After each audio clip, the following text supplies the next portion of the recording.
So guys, welcome. I appreciate you guys being here today. Happy to be here, George. Good to see you. George, See you it is too. great to be here, man. Thank you for including me. Yeah, of course. I know we've been talking about this for a while, and glad we're able to make this happen. So why don't we start just really quickly, 30 to 60 seconds, each of you, kind of your history, your background, and what your current business is. Mike, you want to kick us off? Sure, happy to do that. Short story on the history. Chicago guy. Have been in Chicago working for most of my life. Started in consulting, but eventually got into this world of food / candy, working at Nestle, and then a couple other candy companies. And in 2020, right at the height of COVID, I decided that was a good time to go ahead and start my own business. So I started a candy company with a business partner of mine called Thrive Brands, and we've been at it for about 5 years, making candy and snack products that we primarily sell to the retail marketplace. Candy and snack products. So we're going to talk more about that, unpack that a little bit more in the conversation. But let's move on to Scott. Scott, tell us your history and then come to your current business endeavor. You got it, man. Scott Holstein is my name. I grew up also Chicago suburb guy, and started out in sales, actually, in selling mortgages and life insurance, things like that, after college. And met my wife in '94. She wasn't my wife.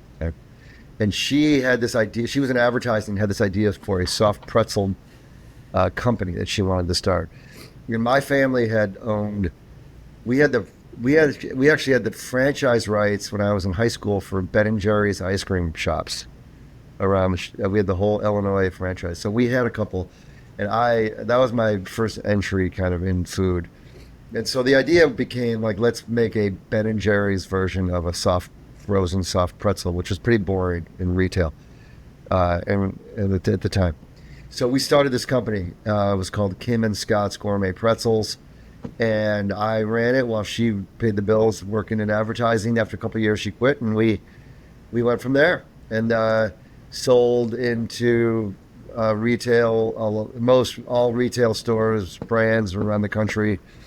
Lots of food service, like, arenas, things like that. And then we sold the business in 2012 to a snack food company, and then messed around with a couple other things, and then got into actually an investment into a juice company in the Chicago area. And in that company, I kind of identified a market that I thought was kind of an interesting market, which was the bars and restaurants selling them cold pressed juice, which is made with a technology that wasn't really being used in food service.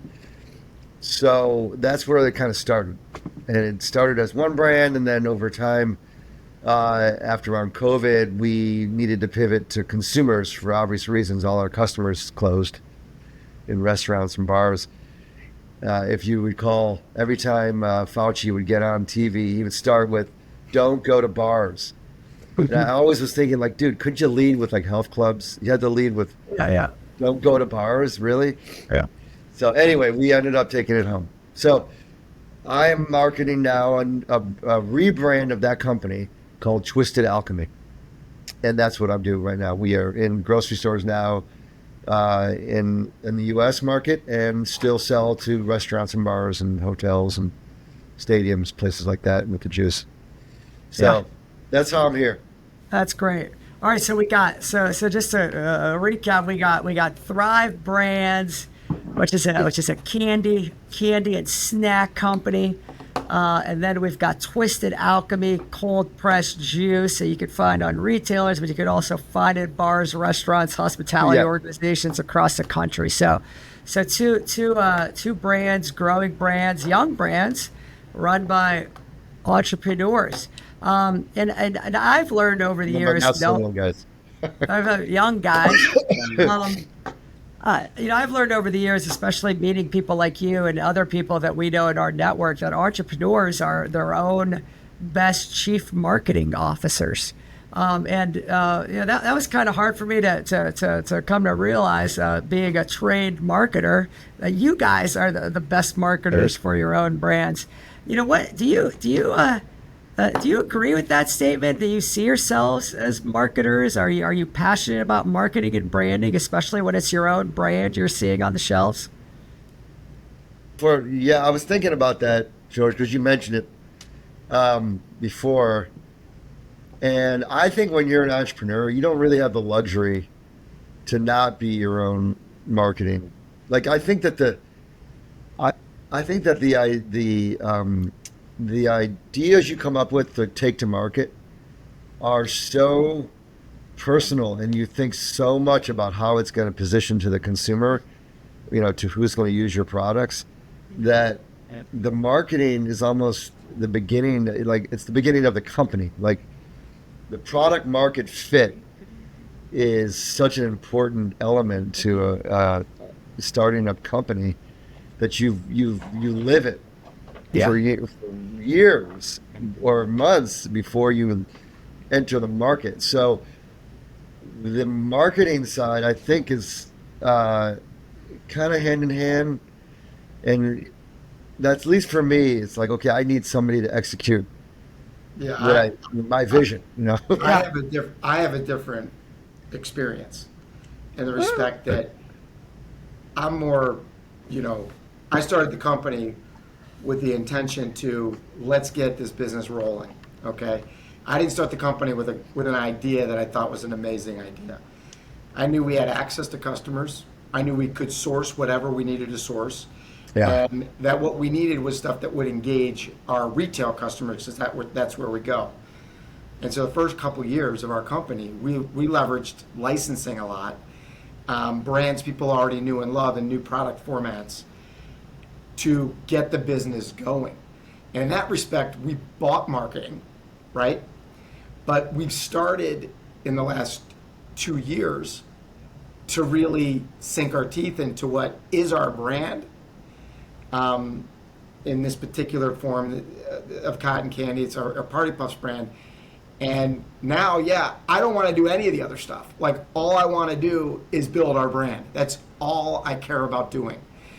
Right. But we didn't start that way. To Scott's point, Because you get more value. Like you build more equity if you own it, right? Correct. And I think to Scott's point, there are many entrepreneurs that have the idea and or are the best then they're going to be passionate about marketing that from day one. I sort of flipped. I was like, let's get the business to scale, and then now we really want to build. So you were using products that had brands attached to them. You were using licensed. We licensed brands like Country Time, and what other brands? Or even Hot movie Tamale, Mike and Ike, Peeps. We take those brands that people knew and loved, and like we're in the candy business, so I know a whole network of selling to confectionery buyers, retailers, and we know all about sourcing different candies. So we'd say to Just Born, who owns Hot Tamale, Mike and Ike, and Peeps, how about we make cotton candy with those brands, and then we pay them a licensing fee and do that, because we started a business that we just wanted to get to scale fast. Yeah. That was kind of a different route. But like you said, once you get passionate about a brand that's your own, then you are doing everything you can do. Yeah. So does what Scott said, it's personal for him? Is it personal for you now? Is it more personal now that you're trying to build your own brand rather than involve someone else's brand? Yeah, totally. Absolutely. Yeah. I was always pretty good at national. Yeah. Like, I'm going to get into Walmart. I'm going to get into Jewel. I'm going to get into Kroger. Good at national.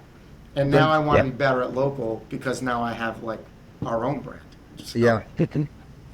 Yeah. That makes sense. We were trying to get national. We're launching this next week in Sprouts, which is across the country. That's great. And now that we have the distribution, it's all about distribution. Where you can get it, and that's what the national brands give you. Yeah. But like you say, you're basically the marketing department. But like, there's a lot that I don't know, that I can't do, that I want to do for our brand that, be it social media marketing, you know, that we're just not equipped to do well. Yeah. So we need partners that do that. You know, Right. Tell your story. tell your story. I mean, well, the truth is, This isn't a pitch for tell your story, but you know we're available.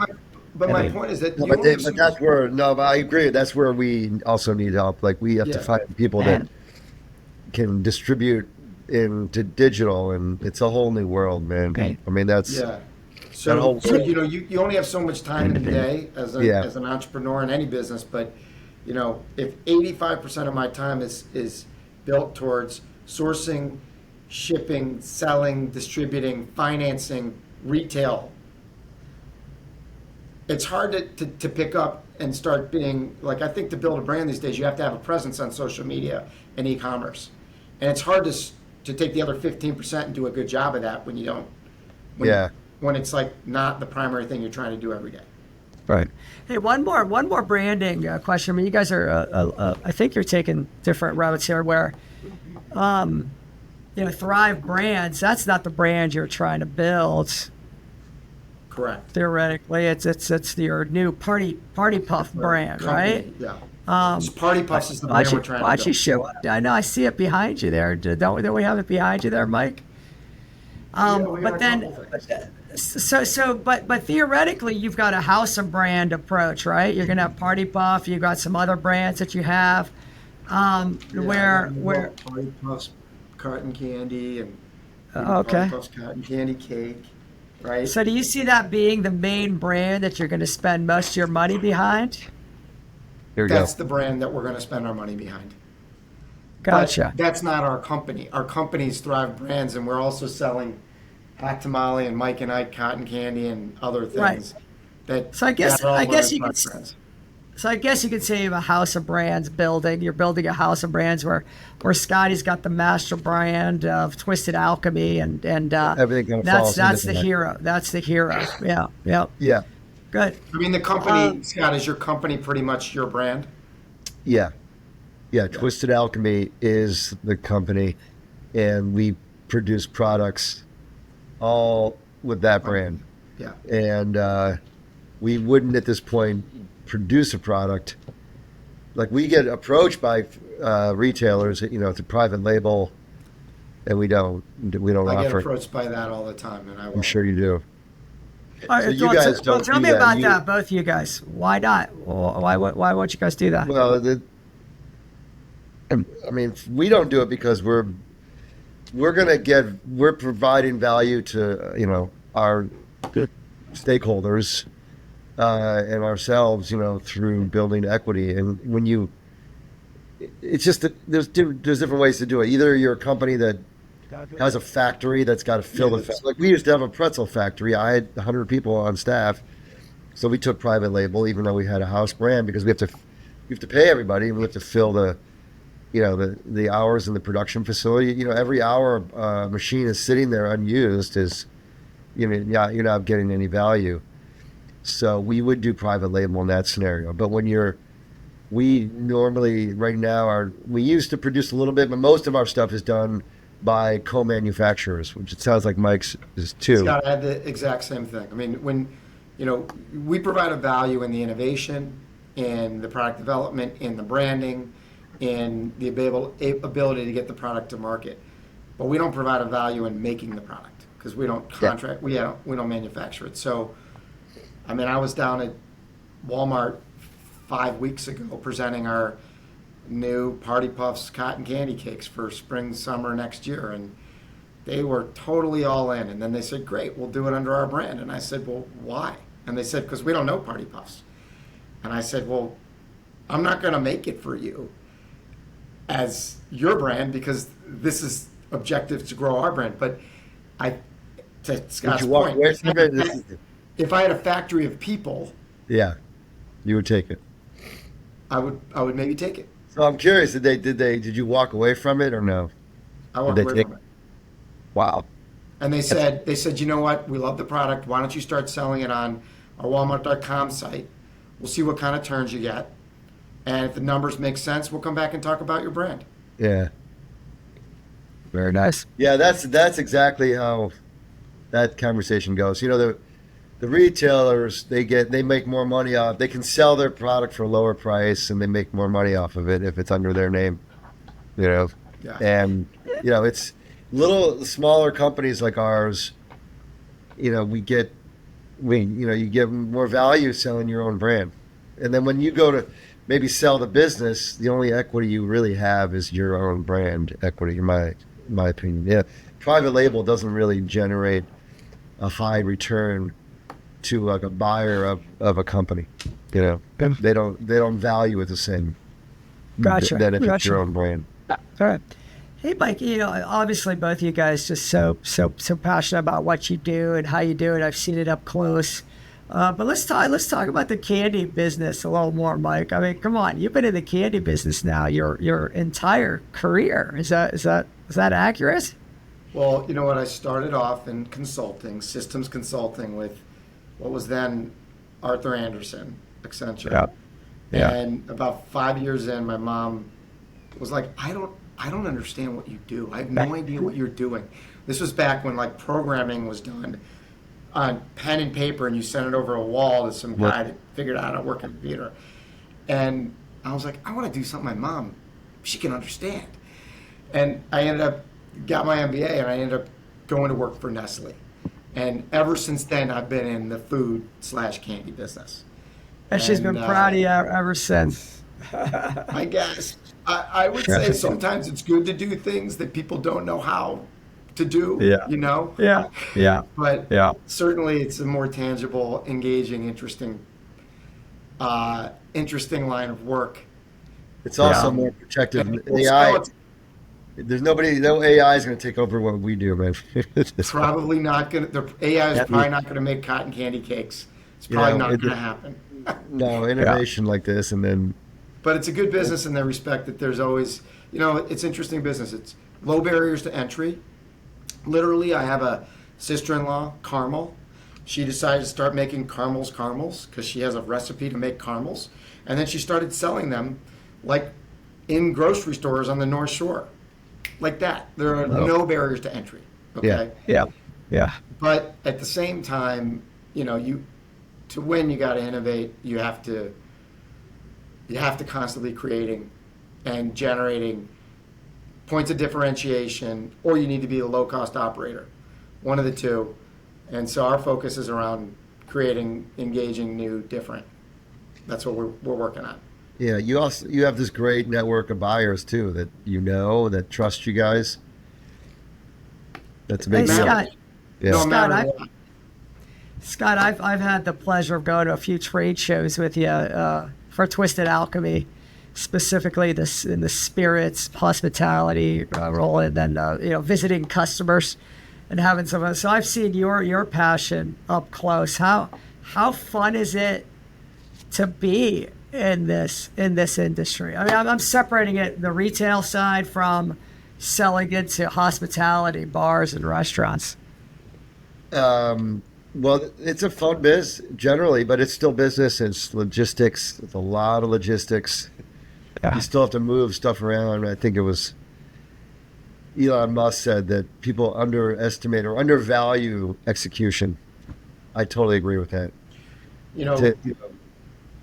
Scott, to be in a business that you have to move something from one place to another place multiple times, because you got to make it someplace and get it someplace, and it's people always say, and they probably say the same, like, it's so much fun, candy. It's so much fun. Yeah. It's fun. It's a lot of work. There's a lot of logistics to it. So the answer is, the trade shows are fun. You're talking to people. You're sharing your product. They like it. That's the easy part. The hard part is, fighting with truckers to get product delivered at a certain time, at a certain date, getting on the shelves. Make sure if it's on sale, it's got a sale tag. Make sure, sometimes you have to demo. In our world, you have to demo. If you got a new concept, you have to go to stores and sample. So, there's logistics and ops, but generally, yes. it is more fun for me to be in this biz than selling mortgages. That's for sure. Nothing Yeah, against the mortgage guys out there. yeah, yeah, yeah. Well, um, obviously it's a lot of hard work, a lot of sweat equity, a lot of late nights, I'm sure. But Oh yeah, but but you do it it's happily, generally. it's fun. Yeah, it's fun to see you guys in industries that at the end of the day, hopefully bring joy to you, but you bring joy to others in some way. Yeah. That's true, man. Like I mean, it is yeah, awesome to go walk into a store and you see your stuff there. I mean, it's great. yeah, It's even better when it sells or moves. it's better when it sells for sure. But yeah, you don't Right. want. I guess you don't want to see it there. You want to know it was there and it's gone.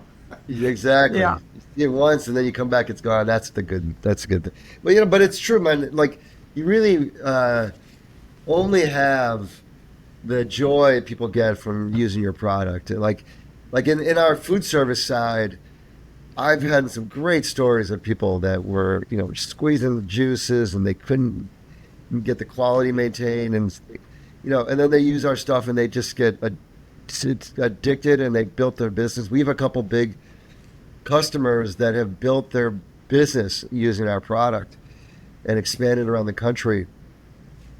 There's a group called a restaurant called Federales in the city, Yeah.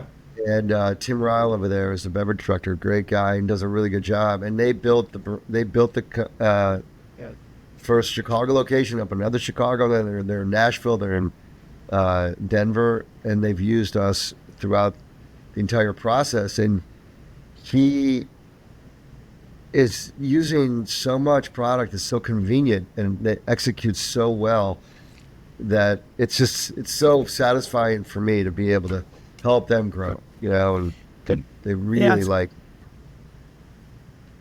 gives you a lot of pride, I'm sure, to be part of someone Yeah, else's journey of success. absolutely. Yeah, I mean, right. it's solved a problem, and that my benefit to their success feels great. Great. It's really And good. also pretty nice when you can come to a tailgate and bring your product and people love Yeah, it. of course. You It's want always to. fun too. Or getting That's or great. getting or getting a text an hour before a party saying, "Hey, could you be the margarita Yeah, guy?" that's okay. That happens too. I enjoy it. Yeah, yeah, it's fun You with it. referred to my Paloma bar at the Paella Fest the other day. That was Yeah, fun. yeah, that was a good one. Um, Hey, let's talk about entrepreneurism again. Do you guys see yourselves ever not being an entrepreneur now that you've been on this path for a while? I mean, I know Scott's been on it for a while. Scott's been on Mike, it forever. you've been No, on it, but yeah, in different ways, but really 100% since COVID, as you said. But do you guys ever see yourselves working for the man again? nah, I don't think I could. A college buddy of mine told me, he goes, dude, you're unemployable. Like I just don't think that it would be uh, healthy for me to try and go down that path. Maybe. I mean, I could see partnering with somebody else, but going to really working for somebody, I don't think. Yeah. It What about you, probably Mike? fuels your entrepreneurism too. It's a motivating factor. I don't. It's great, but I don't want to do that right now because I love this so much. Yeah, I What couldn't. do you think? I couldn't do it. Yeah. I Yeah. couldn't do it. And You I mean, did if work. I was going to do something different, if this wasn't going to be the thing, it would be something different. Yeah. Like go, work at Nutria or something like that. I Yeah. wouldn't be like, oh, I'm going to go work for somebody else in this line of work. I don't see it. And honestly, after 5 years at it, like I know I could figure out some way to still be an entrepreneur and have income that was good, reasonable income. Like you realize that there's a lot of ways to be an entrepreneur and run a business, whether it's a big business or a small business. I feel like. Yeah. Yeah. And I think you're right. the feeling you get from that is unbeatable.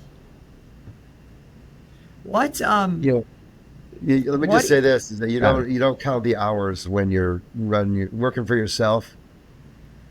There's no hey, I spent this many hours on anything, because it's you don't think of it Right. that way. Right, right. We talked a lot about the kind of the excitement, but there's like the pride comes out when you guys talk. The pride in helping a company like Federales expand, being part of their thing. What are the things have given you pride over the last, let's say, the last 5 years? I mean, just in terms of running your own business, what have you said? Wow, I am really proud of that. Hmm. I mean, I'm just gonna say, Scott's had a couple businesses, right? So I just had this one. Uh, I was really proud of being able to tackle all the things um, that come with being in a products business. I was aware of it, but because I ran another company that was a products company, but uh, I wasn't versed in the range of things you need to be versed in to make a business be consistently performing, consistently growing, consistently innovating. So, I'm proud of our team to do that. We Yeah. have a tight team. It's a small team, but a tight team. And I'm proud of being able, as a company, to pivot. Um, we've had to pivot a lot. And to be able to pivot and still survive and still grow, um, like I'm pretty proud of that. And be able to do it with, I'm proud that we've been able to do it with a sense of like somewhat calm, because it's hard to be calm when you Yeah, it's true. Yeah. get certain challenges. Yeah, yeah. No, that's true. It's true. That is the key. Trying to keep calm amongst it all. And you joke with me sometimes, Mike, and I'm too calm, but you don't see what's happening underneath. I have Oh, a good okay. I have a good Right. facade. You seem calm to me most of the time, except when you're working till 7 on a Friday night. Like, There's what a are you lot to doing, do. man? You're an It's entrepreneur. it's a That's products right. Clock business. out. There's a lot to Clock do. out. What about you, Scotty? I Uh, mean, the Federale I story think is great. What I was else? thinking about it. I've had a couple of different moments like that. Like when we sold our first bit, the pretzel business. That's when a public company is interested in your brand for whatever reason, whether they want to take you out, or they like what you're doing. That's a proud moment, because they see value in what you created, and so they're willing to you know pay you for it. That was a really proud moment. I remember once when we were running our company, and we used to have, um, sorry, my dog just showed up. We used to have a company picnic every summer, and we would have we used to do down at the park by Gilson Beach here in Wilmette, and we'd rent out the pavilion, barbecue is set there, and everybody bring their families, and we had 100 people working for us, so we probably had a couple hundred people there.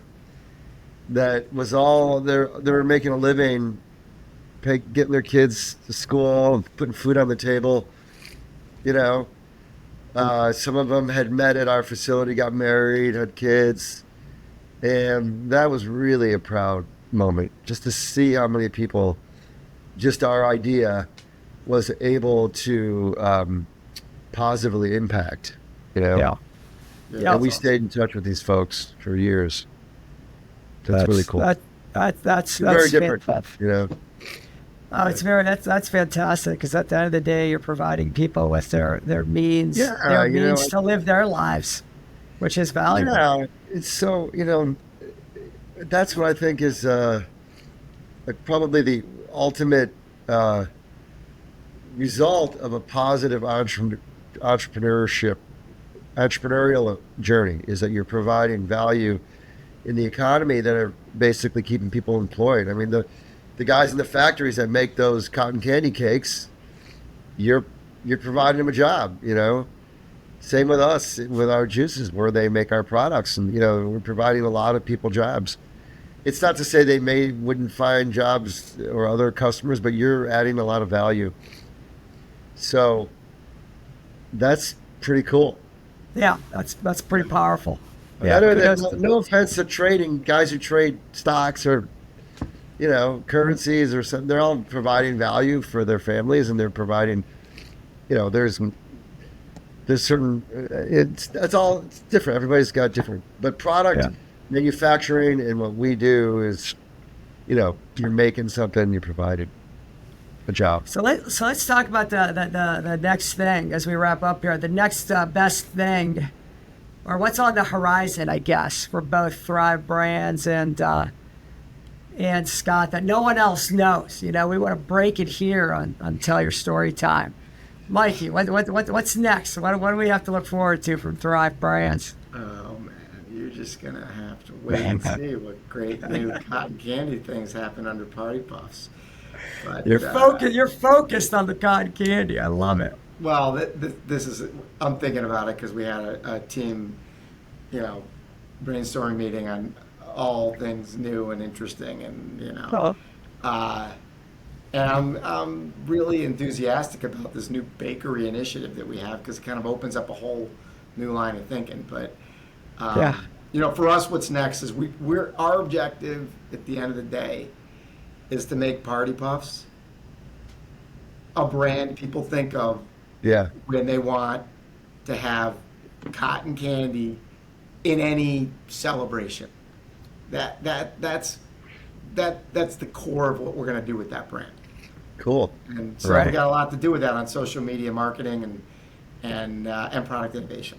Those two things. Well, I haven't seen you in my stream in a while, so you got some work to do, Mikey. You're not in my. I don't think it's going to be me in the stream. This is my point. Okay. You're not in my algorithm yet. All right, Scotty. Now, Scotty, on the other hand, I'm seeing Twisted Alchemy. Sure. I'm seeing Twisted Alchemy content 3, 4, 5 times a day. So, Scotty, what's next? What else am I going to see when I turn on TikTok? I'm gonna be modeling with my buddy George at the. It's perfect. There we go. There we go. Sorry, no, okay. I'm trying to find this photo. I think I might have shared this with you one point, George. We are working on some innovation. Let's see if I have it here. Darn, I'm sorry, guys. I wasn't ready for this. You got a hat over there? I know you got a hat someplace. Yeah, I've got a twisted hat. No, I got my hat right here. I got my brand. I got my brand here. I got my brand. One of my brands, it's multi-million-dollar brands we have here. Yes, it is. We are working on a non-alcoholic spirit. That's let me see if I can pull my design up. That is made from our spent juice rinds, like lemon, limes, pomegranates, oranges, grapefruits. So we're going to distill those into a distillate and create a non-alcoholic spirit that can be used with adaptogens and mushrooms and stuff like that. That could be used as a replacement for alcohol. So that's kind of cool. So is it a specific spirit, or it could be? It's going to be a tequila and a whiskey alternative here. Okay. All right. I found. These are just one option. This is not the final. Oh wow. Alchemy Gold. So Alchemy Gold and Alchemy Silver. Alchemy Silver. Upcycled, does that say? Upcycled, yeah. So we're taking this, instead of throwing away the spent rinds and the from juicing, we literally have millions of pounds of this stuff that normally goes into fertilizer, but we're going to take it and ferment it and create, and we're working on it now with our R&D. Nice. There you go. There you go. You heard it here first. We got to edit this video and put it out there.